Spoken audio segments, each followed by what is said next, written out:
Quando pensamos no Antigo Egito, lembramos de pirâmides, faraós, múmias ou templos. E se falarmos em alimentação, costuma-se associar o Egito aos grãos e à cerveja, sobretudo a cevada. De fato, ela era a bebida mais popular no período faraônico e talvez por isso raramente pensemos no vinho. Mas a antiga nação africana se mostrou fundamental para a difusão e consolidação da enologia em diversos territórios da antiguidade. Muito antes da civilização clássica compor sua documentação literária sobre os vinhos, os egípcios já consumiam e produziam essa bebida com significados culturais e religiosos bastante profundos. Sua iconografia em tumbas e templos evidenciam as etapas de produção do vinho egípcio há cerca de 2000 anos antes de Cristo, como é o caso das imagens do túmulo do Nomar Khamenha, na necrópole de Beni Hassan, datado da 12ª dinastia, algo por volta de 1938 a.C.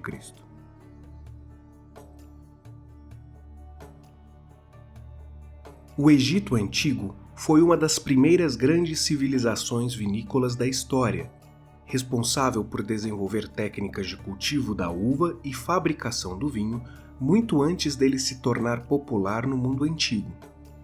Alguns egiptólogos creem ser possível que foram os egípcios os responsáveis por tornar o vinho uma bebida destacada, influenciando outros povos com os quais teve contato, como os hebreus, os gregos e os romanos, por exemplo, dando início à cultura vitivinífera que influenciou o Mediterrâneo por milênios e ainda hoje é fundamental à economia daquela região.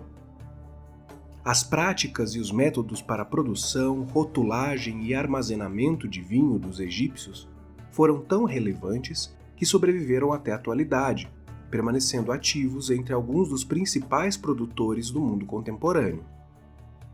Embora a bebida já existisse na Mesopotâmia e no Oriente, a vinicultura se desenvolveu em termos tecnológicos e práticos, primeiramente no Egito.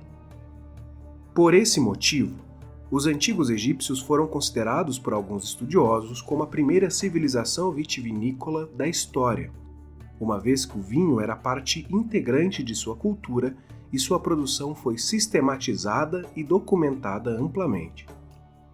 Portanto, vamos viajar às margens do Nilo para entender como e por que os egípcios consumiam vinhos e quais os significados políticos, médicos e, sobretudo, religiosos atrelados a tal alimento. A produção e o consumo de vinhos no Antigo Egito nos servirá como estudo de caso para observar a associação entre a comida e o sagrado na antiga religião faraônica.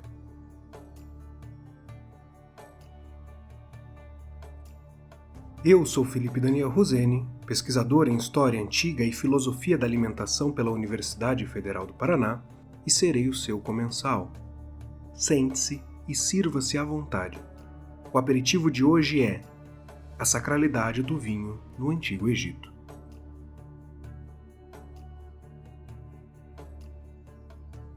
As uvas, em verdade, não são nativas do Egito.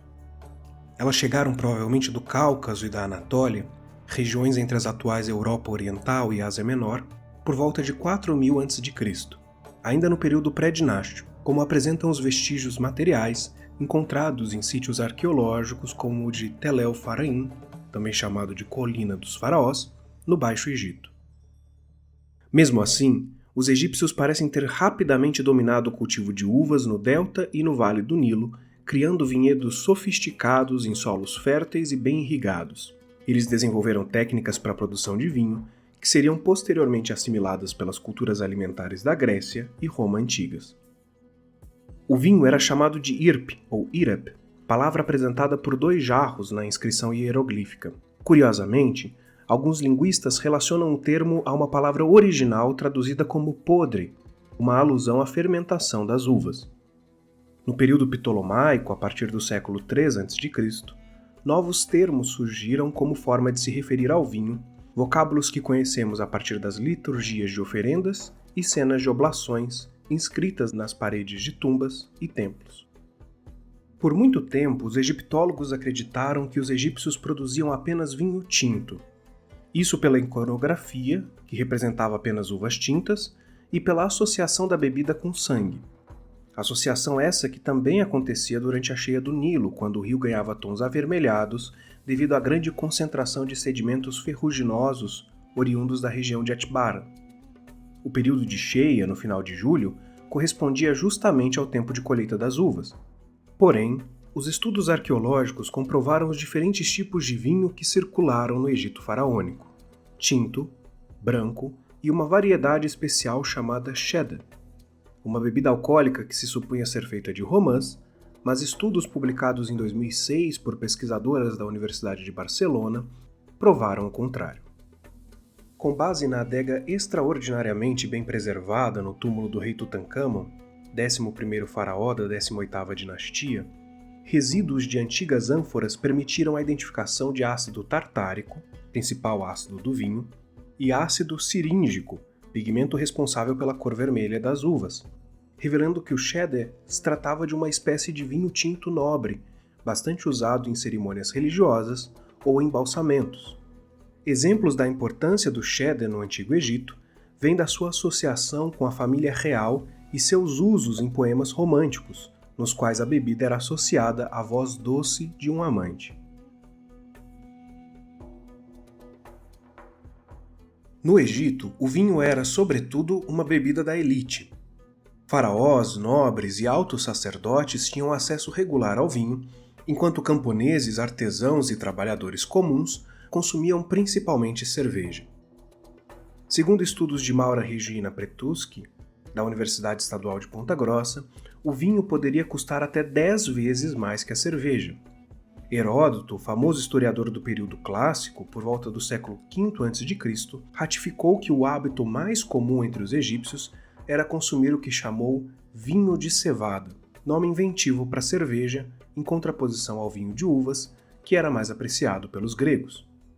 Havia, porém, uma famosa exceção. Durante o festival à deusa felina Bastet, em Bubastis, na região do delta do Nilo, o consumo de vinho era acessível a todos. Heródoto descreve multidões celebrando, dançando e bebendo mais vinho naquele único período do que em todo o resto do ano. Segundo a mitologia da religião egípcia, a deusa leoa Sekhmet, senhora da guerra e da vingança, era famosa por sua força destrutiva. Filha de Ra, o deus Sol, ela havia sido criada para punir aqueles que conspiram contra os deuses. Seus domínios representavam a força primitiva e a fúria descontrolada. Para conter sua sede de sangue após tentar destruir a humanidade, o que levou a uma carnificina sangrenta que quase devastou todo o Egito, Ra e os outros deuses arquitetaram um plano. Eles derramaram cerveja sobre um lago e tingiram de vermelho, transformando a água em vinho. Pensando ser sangue, a deusa leoa bebeu tudo e ficou tão embriagada que desistiu de seus planos. A furiosa leoa Sekhmet deu lugar à sua contraparte, a deusa felina Bastet, associada a uma gata doméstica e senhora protetora das mulheres, da fertilidade e da embriaguez proveniente do vinho. Faces opostas ou complementares da mesma energia felina, Sekhmet, a poderosa, torna-se Bastet, a suave, através da domesticação proveniente do vinho. Em referência ao mito de apaziguamento da deusa, surge o Festival Egípcio da Embriaguez. Em celebrações religiosas anuais, como a festa de Bastet em Bubastis, os egípcios consumiam grandes quantidades de vinho para imitar e rememorar o ato, acalmando a ira de Sekhmet e celebrando a proteção de Bastet. O vinho, elemento litúrgico sagrado, marcava a transição entre esses dois estados de divindade, a destruidora e a protetora, algo inscrito na própria natureza alcoólica da bebida, potencialmente sedativa ou devastadora.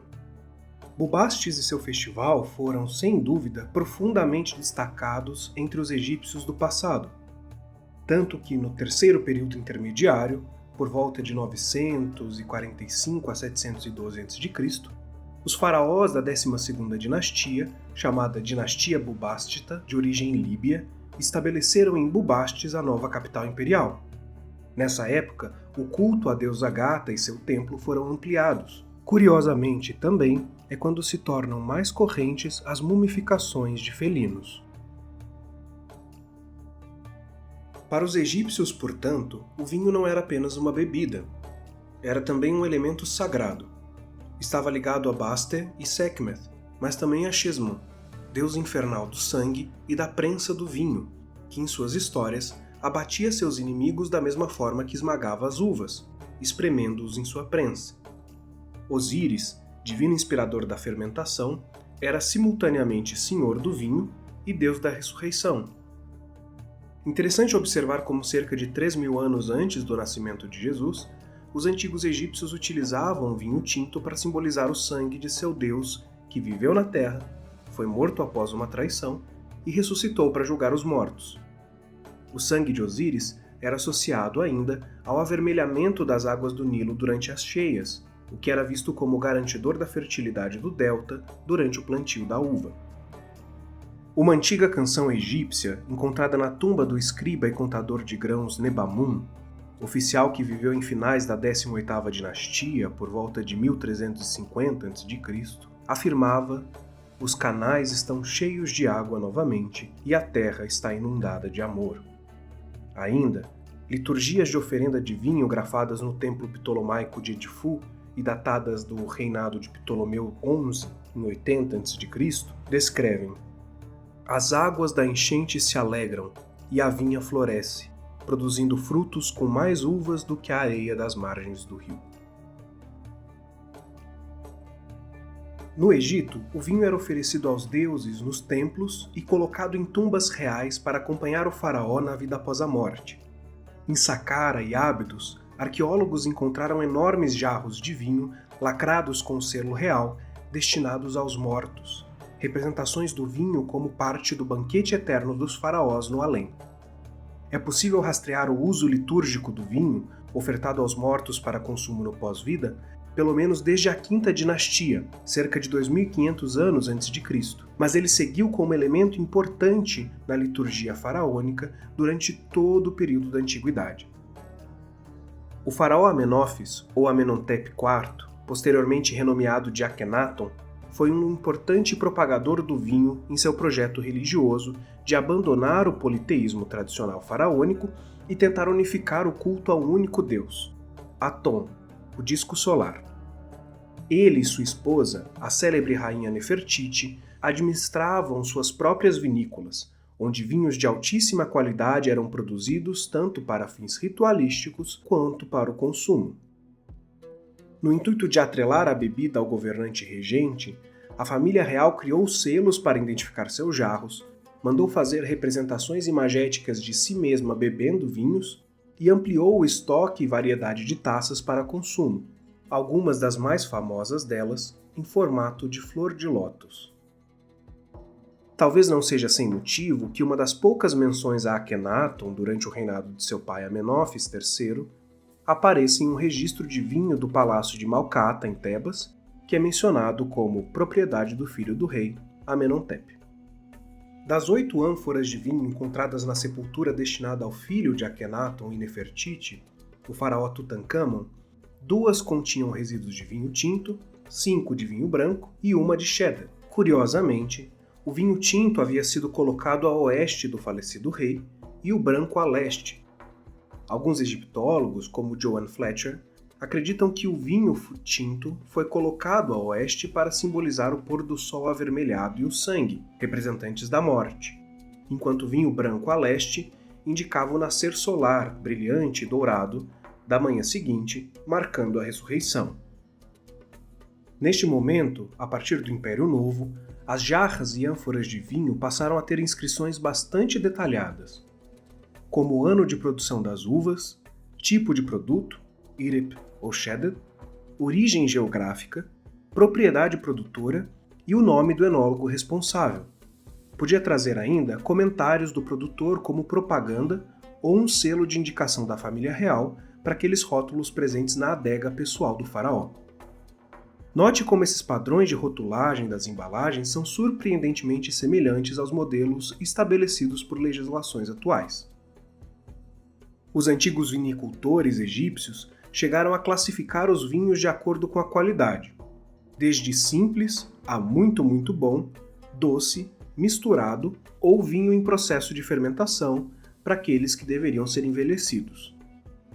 Algumas inscrições traziam recomendações para a finalidade da bebida: vinho para oferecer, vinho para pagar impostos ou, mais genericamente, para festas. Milhares de anos após o início das dinastias faraônicas, fruto da unificação do Alto e Baixo Egito por volta de 3100 a.C., ascende ao trono egípcio uma dinastia iniciada pela conquista de Alexandre o Grande. A Era Ptolomaica, iniciada por Ptolomeu I Sóter em 305 a.C., edificou uma nova capital em Alexandria e foi marcada pela fusão cultural entre a tradição egípcia e grega. A afluência, embora nem sempre amigável, de duas sociedades apaixonadas pelo vinho, permitiu com que ele continuasse a alimentar a vida ritual em todo o Vale do Nilo. Aliás, é conhecido como o vinho grego foi popular entre as elites egípcias, especialmente a partir da 16ª dinastia, quando o governo se estabeleceu na capital saíta, próxima ao porto de Naucratis, única rota comercial oficialmente autorizada para a entrada e saída de produtos do Mediterrâneo no Egito. O nome do faraó Amoses II, penúltimo dessa dinastia, aparece em diversos selos de jarros de vinhos provenientes de Quíos, ilha grega situada no norte do Mar Egeu. Nesta mesma época, entre os séculos 7 e 4 a.C., a Grécia vivia seu período clássico, com o ápice ateniense e apogeu da filosofia cosmológica e socrática, profundamente influenciadas pelos egípcios. Sítios arqueológicos em Plintiné, uma antiga cidade portuária situada no delta do Nilo, famosa justamente como um importante centro de produção e importação de vinho, ratificam o gosto egípcio pela bebida de origem grega. Das ânforas de vinho encontradas por arqueólogos franceses, 45% eram de vinho local, produzidos no Egito, na região do Delta, desde cerca de 3.000 anos antes de Cristo, 40% eram importadas da Grécia e 15% eram trazidas de outras regiões do Mediterrâneo Oriental, especialmente do Levante. O ávido consumo de vinho de gregos e egípcios durante a dinastia ptolomaica excedia a capacidade de produção ou importação. Nesse período, houve um grande esforço da administração egípcia para expandir as regiões vinícolas do país, fundando novas cidades e treinando novos viticultores. Não sem motivos, Osíris e Dionísio, deuses do vinho em suas respectivas culturas, foram tidos como padroeiros desta dinastia, algo sempre rememorado nos festivais reais dos Ptolomeus, nos quais circulavam exorbitantes quantidades de vinho.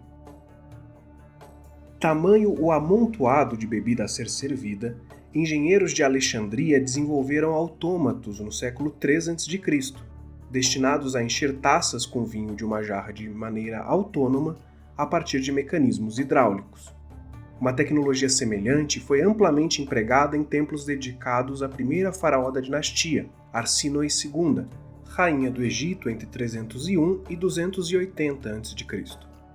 Essas conexões entre os deuses do vinho e a divindade dos faraós foi constante entre os Ptolomeus, uma forma de manter a administração sobre gregos e egípcios.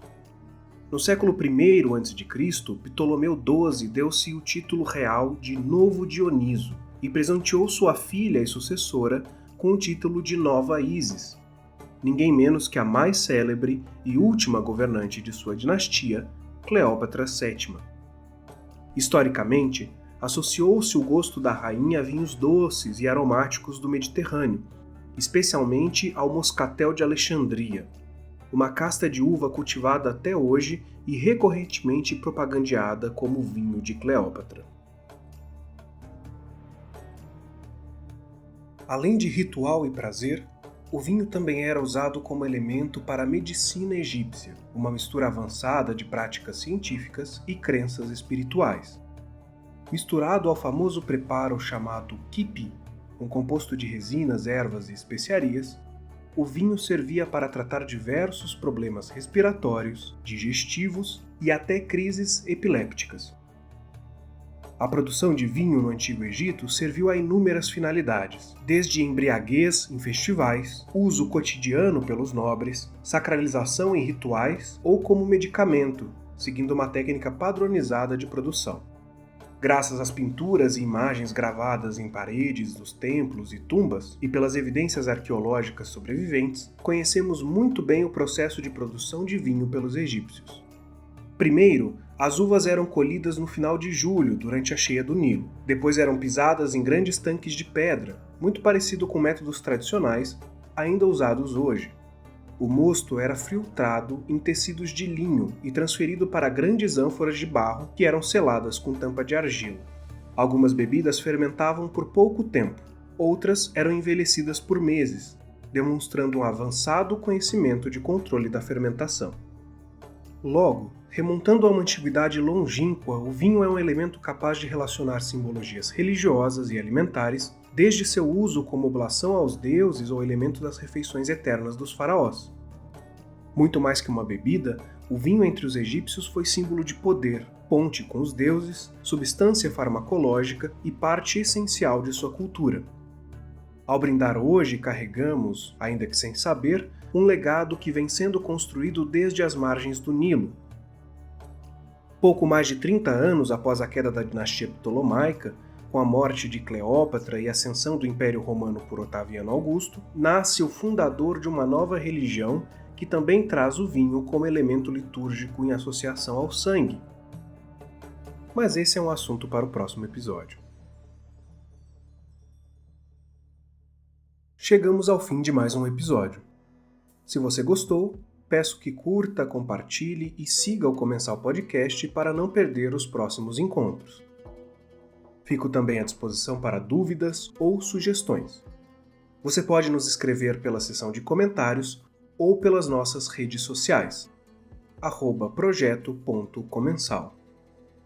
Lembrando que todas as referências e documentos utilizados na elaboração deste episódio estão disponíveis para consulta na descrição. Até o próximo encontro e obrigado por me acompanhar neste banquete.